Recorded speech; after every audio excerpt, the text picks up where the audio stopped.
Market में जो bull run चल रहा है उसमें जिन सेक्टर्स ने मार्केट को आउट परफॉर्म किया है उसमें से एक सेक्टर है एग्रोकेम का। उसी एग्रोकेम सेक्टर की एक कंपनी हेरनबा इंडस्ट्रीज लिमिटेड अपना आईपीओ लेकर आ रही है। हम इस वीडियो में जानेंगे ये कंपनी क्या करती है, कंपनी के फाइनेंशियल्स का एनालिसिस करेंगे, कंपनी किस वैल्यूएशन पर आईपीओ ला रही है उसे जानने का प्रयास करेंगे, कंपनी का फ्यूचर कैसा होगा वो देखेंगे और क्या हमें इस आईपीओ में सब्सक्राइब करना चाहिए और यदि हाँ तो कंपनी किस भाव पर लिस्ट हो सकती है। हेरनबा इंडस्ट्रीज की स्थापना 1996 में हुई थी। कंपनी एग्रोकेम के बिजनेस में है और इंटरमीडिएट्स, टेक्निकल्स और फॉर्मुलेशंस मैन्युफैक्चरिंग का काम करती है।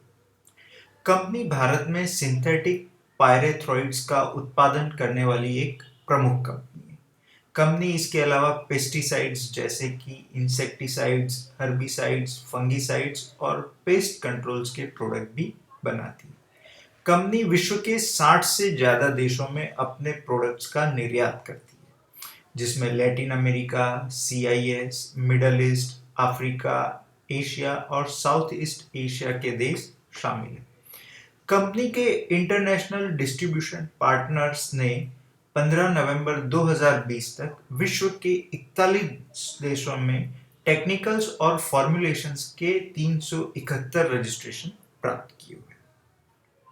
चीन ने पॉल्यूशन कम करने के लिए ब्लू स्काई प्रोग्राम एडॉप्ट किया हुआ है, जिसके अंतर्गत चीन के काफी केमिकल प्लांट्स आज की तारीख में बंद है। इस कारण भारत से पायरेथ्रॉइड्स के निर्यात में काफी वृद्धि होने की उम्मीद लगाई जा रही है। भारत में कंपनी के 9,400 डीलर्स हैं और 16 राज्यों तथा एक यूटी में कुल 21 डिपो आए हुए हैं। कंपनी समय समय पर फार्मर्स एजुकेशन कैंप चलाती है, एग्जीबिशंस करती है और विलेज लेवल प्रोग्राम्स में भी पार्टिसिपेट करती है।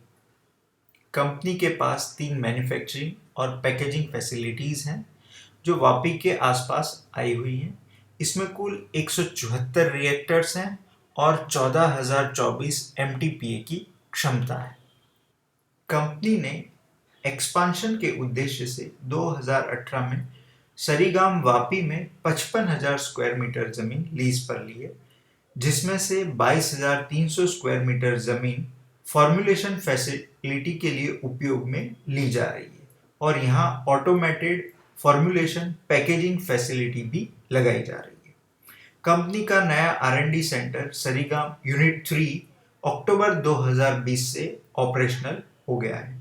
कंपनी ने इसी सरीग्राम यूनिट 3 में रूफटॉप सोलर प्लांट भी लगाया है, जिससे 2,66,590 यूनिट बिजली प्रतिवर्ष उत्पन्न होती है। कंपनी के प्रमोटर्स सदाशिव के शेट्टी और रघुराम के शेट्टी हैं। प्री इश्यू प्रमोटर्स की होल्डिंग 98.1% है और पोस्ट इश्यू प्रमोटर्स की होल्डिंग 74.1% रह जाएगी। प्रमोटर्स काफी समय से इसी बिजनेस में कार्यरत हैं, तो उनका एक्सपीरियंस इस बिजनेस में काफी ज्यादा। आइए अब हम कंपनी के फाइनेंशियल्स पर एक नजर डालते हैं। कंपनी 2016 में 526 करोड़ का सेल करती थी, जो 2020 में बढ़कर 967 करोड़ के पास पहुंच गया है। वहीं कंपनी के प्रॉफिट जो 2016 में 16 करोड़ थे, वो 2020 में बढ़कर लगभग 97 करोड़ पहुंच गए हैं। कंपनी के मार्जिन 2016 में महज 3.2% थे, जो 2020 में 10% के करीब पहुंच गए हैं। इस दौरान कंपनी ने अपनी डेब्ट को भी काफी कम किया है। यहाँ कंपनी का लॉन्ग टर्म ग्रोथ सेल्स में 16% और प्रॉफिट में लगभग 55% का दिखता है। शॉर्ट टर्म सेल्स ग्रोथ -4% की है, जबकि प्रॉफिट ग्रोथ लगभग 30% का है। तो यहाँ हमें लगता है कि कंपनी ने अपने फाइनेंशियल्स में काफी इंप्रूवमेंट किया है। आइए अब हम पीयर्स के साथ कंपनी का कंपैरिजन करते हैं। हेरनबा इंडस्ट्रीज का 2020 में रेवेन्यू लगभग 1000 करोड़ के आसपास का था। भारत रसायन ऐसी दूसरी कंपनी है जो इसी क्षेत्र की है, उसका सेल्स लगभग 1200 करोड़ के आसपास था। तो हम इन दोनों कंपनियों का कंपैरिजन करेंगे। हेरनबा इंडस्ट्रीज लगभग 26 के पी पर अपना आईपीओ ला रही है। भारत रसायन आज की तारीख में 30 के पी पर ट्रेड कर रही है। भारत रसायन का नेट प्रॉफिट मार्जिन लगभग 12.7% है, जबकि हेरनबा इंडस्ट्रीज का नेट प्रॉफिट मार्जिन 10.1% है। आईसीआर और price to book value ratio को देखें तो ये लगभग समान ही दिखते हैं। अब हम दोनों के लॉन्ग टर्म ग्रोथ को देखें तो भारत रसायन का लॉन्ग टर्म ग्रोथ 30% के आसपास है, जबकि हेरनबा का लॉन्ग टर्म ग्रोथ 15% के आसपास। आइए अब हम वैल्यूएशंस को देखते हैं। हेरनबा इंडस्ट्रीज का आईपीओ 627 रुपए के प्राइस पर आ रहा है। कंपनी का FY20 में ईपीएस लगभग 24.34 रुपए का था, जिसके हिसाब से पी 26 का होता है। अगर हम FY21 में 30% का ग्रोथ माने तो कंपनी का 2021 का ईपीएस करीबन 31.64 होगा, जिसके अनुसार पी 20 का आएगा। अगर हम H1 के रिजल्ट को एनुलाइज करें तो ईपीएस 33.12 के आसपास रहता है और उसके हिसाब से पी 19 के आसपास का होता है। अब हम कंपनी के प्रोज और कॉन्स पर नजर डालते हैं। कंपनी का प्रोडक्ट पोर्टफोलियो काफी स्ट्रांग है। कंपनी की क्लाइंट लिस्ट भी डाइवर्सिफाइड है और स्ट्रांग है। किसी एक क्लाइंट पर या किसी एक लोकेशन पर कंपनी का ज्यादा कंसंट्रेशन नहीं है। एग्रोकेमिकल बिजनेस भारत में आज के समय में अच्छी ग्रोइंग इंडस्ट्री है और इसका फायदा इस सेक्टर की कंपनियों को भी मिलने वाला है। कंपनी ने लगातार अपने डेब्ट को कम किया है और इस कारण कंपनी के मार्जिन भी लगातार सुधरते गए। आइए अब हम कंपनी के कॉन्स को देखते हैं। जैसा कि कंपनी एग्रोकेमिकल के बिजनेस में है, तो एनवायरनमेंट रिलेटेड कोई भी नॉर्म्स में चेंज आता है तो उसका सिग्निफिकेंट इम्पैक्ट इस पूरी इंडस्ट्री पर पड़ सकता है। ये पूरी इंडस्ट्री काफी हाई कंपटीशन वाली इंडस्ट्री है।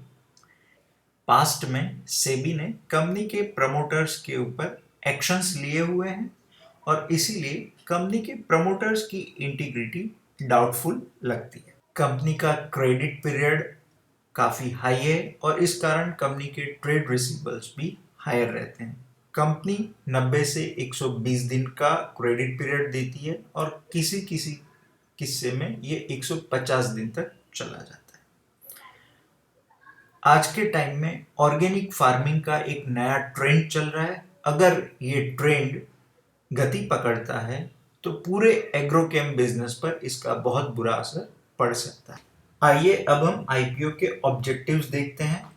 इस आईपीओ में ऑफर फॉर सेल और फ्रेश इश्यू दोनों है। ओएफएस का पोर्शन 565.24 करोड़ का है, जबकि फ्रेश इश्यू केवल 60 करोड़ का है। फ्रेश इश्यू से जो भी रकम आएगी उसका उपयोग कंपनी अपने वर्किंग कैपिटल के लिए करेगी। आइए अब हम आईपीओ पर एक नजर डालते हैं। आईपीओ 23 फरवरी को शुरू होगा और 25 फरवरी को बंद होगा। अलॉटमेंट 3 मार्च को होगी और लिस्टिंग 5 मार्च को होगी। आईपीओ का प्राइस बैंड 626 से 627 रुपए का है। एक लॉट 23 शेयर का होगा और मैक्सिमम 13 लॉट रिटेल कैटेगरी में अप्लाई कर सकते हैं। हमें लगता है कि ये आईपीओ काफी ओवर सब्सक्राइब होगा, इसीलिए रिटेल कैटेगरी में अलॉटमेंट सिर्फ एक ही लॉट का मिलने की उम्मीद है। आईपीओ फ्रेश इश्यू और ओएफएस दोनों हैं। आईपीओ की कुल साइज 685.24 करोड़ है, जिसमें से रिटेल निवेशकों के लिए 35% आरक्षण दिया गया है। आइए अब हम कंपनी के ओवरव्यू पर एक नजर डाल देते हैं। कंपनी का पास्ट ग्रोथ अच्छा है। कंपनी का फ्यूचर ग्रोथ भी अच्छा रहने की उम्मीद है। कंपनी क्वालिटी वाइज अच्छी लगती है। कंपनी के प्रमोटर्स के ऊपर सेबी ने एक्शंस लिए हुए हैं, इसीलिए उनके ऊपर हमेशा प्रश्न चिन्ह बना रहेगा। अगर वैल्यूएशन की दृष्टि से देखें तो ये कंपनी फेयरली प्राइस्ड लगती है। हमें लगता है रिटेल सब्सक्रिप्शन 20 टाइम से ज़्यादा रहेगा और ओवरऑल सब्सक्रिप्शन 100 टाइम से ज़्यादा रहने की उम्मीद है। कंपनी 20 से 25% के प्रीमियम पर लिस्ट हो सकती है। ये कंपनी लॉन्ग टर्म के लिए अच्छी लगती है और ये पूरा सेक्टर का परफॉर्मेंस भी आगे के कुछ सालों में अच्छा रहने की उम्मीद है। हमारा रिव्यू इस आईपीओ पर सब्सक्राइब का है। लिस्टिंग गेन के लिए इस आईपीओ में पैसा लगाया जा सकता है। ये जो इन्फॉर्मेशन हमने आपको वीडियो में प्रोवाइड की गई वो केवल एजुकेशन पर्पस के लिए है और ये इन्फॉर्मेशन हमने पब्लिक डोमेन में से गैदर की गई है। अगर किसी को इस आईपीओ में इन्वेस्ट करना है या नहीं करना है तो उसके लिए उसे अपने फाइनेंशियल एडवाइजर से एक बार सलाह जरूर लेनी चाहिए।